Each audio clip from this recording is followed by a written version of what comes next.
Today we're going to install the Adarac Truck Bed Rack. The installation requires no drilling, and I'm going to show you how simple it is.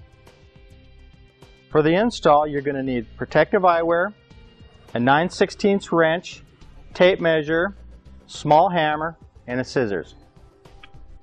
I'm going to show you how to assemble the clamp plates. It's important to keep your threaded plate on the bottom. We lace the cord through, add the remaining spacer plates,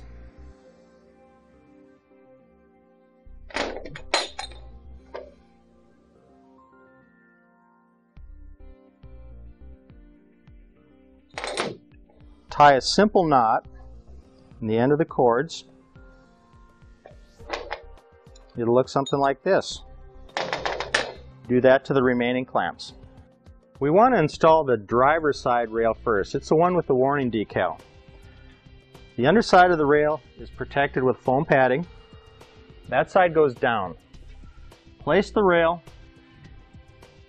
on the side of the box, center the slots with the stake pockets, and adjust it so that it does not protrude beyond the front of the bulkhead. I'm going to show you how to put the clamps in the stake pockets. You drop them down the slot like coins in the piggy bank, one at a time, hanging onto the end of your cord. So you got all of them in. Then you use the cord to pull them up to the bottom of the rail. Thread your bolt in. We're going to leave it finger tight for now. I've got both rails in place. All 4 clamps are finger tight. I've made sure that my rail doesn't extend beyond the front of the box, and we're certain there's no hindrance with the tailgate. Now's the time to remove your cord. Untie your knot, pull your cord out, and do that on all 4 of them, and you're ready to tighten the rail down.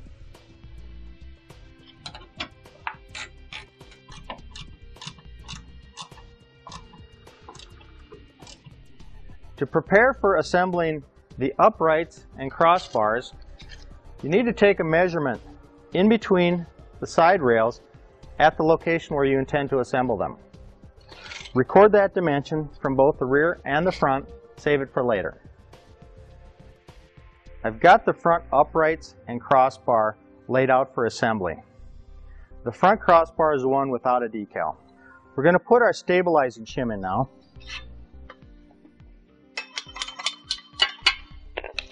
Thread your set screw, but we're going to leave it loose for now.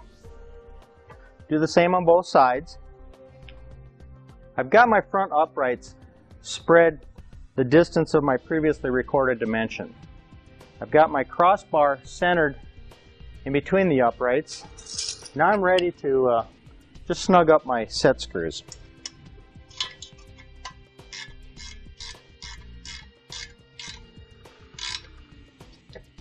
Now that I've got my set screws snug, we're going to put the end plugs in.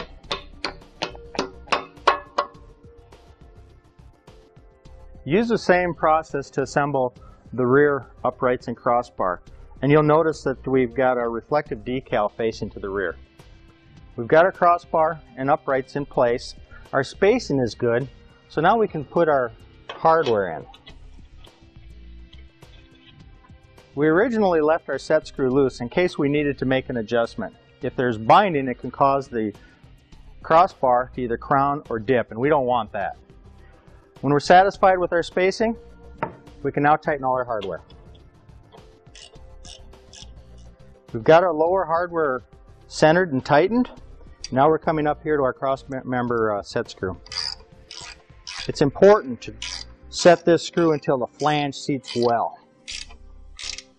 It takes a fair amount of force to do that. Well, we've repeated the same process on our rear load bar. We've got our decal facing rearward, and as you can see, the install went simple and fast. The Adarac is a sturdy rack. It's good for hauling long loads like lumber, ladders, canoes. Order yours. Thanks for watching. Click the link in our description below to shop, learn more, or visit us at etrailer.com, and leave a comment if you have any questions.